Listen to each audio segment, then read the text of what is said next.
అయితే ధరలు తగ్గే అవకాశమే లేదా అంటే ఖచ్చితంగా ఉందనే చెప్పాలి. ధరలు తగ్గటానికి కూడా కొన్ని కారణాలు ఉన్నాయి. నాణానికి రెండో వైపులాగా మార్కెట్లో సానుకూల పవనాలు వీస్తే రేట్లు దిగిరవచ్చు. ఒకవేళ 2026లో ప్రపంచ దేశాల మధ్య శాంతి నెలకొంటే, స్టాక్ మార్కెట్లు అద్భుతంగా రాణిస్తే ఇన్వెస్టర్లు బంగారం నుంచి డబ్బులు తీసి షేర్లలో పెడతారు. అప్పుడు బంగారం ధరలు తగ్గుముఖం పడతాయి. అలాగే మన కేంద్ర ప్రభుత్వం కనుక బడ్జెట్లో బంగారం దిగుమతి సుంకాన్ని తగ్గిస్తే ఆ ప్రభావం నేరుగా మన మార్కెట్పై పడి రేట్లు సామాన్యుడికి అందుబాటులోకి వస్తాయి.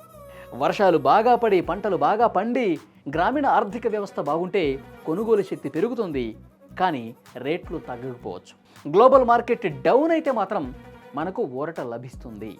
2026లో బంగారం ధరలు కొంతమేర కరెక్షన్ జరగవచ్చు, కానీ భారీగా పతనమయ్యే అవకాశాలు తక్కువగానే ఉన్నాయి. నిపుణులు కూడా ఇదే చెప్తున్నారు. కాబట్టి ఇంట్లో శుభకార్యాలు ఉన్నవారు, తప్పనిసరిగా కొనాల్సిన వారు ధర తగ్గినప్పుడు కొద్దిగా కొనుగోలు చేయటం మంచి పద్ధతి. అలాగే పెట్టుబడి కోసం చూసేవారు ఆభరణాల జోలికి వెళ్లకుండా సావరిన్ గోల్డ్ బాండ్స్ లేదా డిజిటల్ గోల్డ్ వైపు వెళ్ళటం ఉత్తమం. దీనివల్ల తరుగు మజూరీ వంటి నష్టాలుండవు, పైగా భద్రత కూడా ఉంటుంది. బంగారం అనేది మనకు ఆపదలో ఆదుకునే బంధువు లాంటిది, కానీ ఆ బంధువుని ఇంటికి తెచ్చుకోవడానికే అప్పులు పాలవకూడదు కదా. గుడ్డిగా అప్పులు చేసి బంగారం కొనడం కంటే మార్కెట్ పరిస్థితులు గమనిస్తూ తెలివిగా నిర్ణయం తీసుకోవడం మంచిది.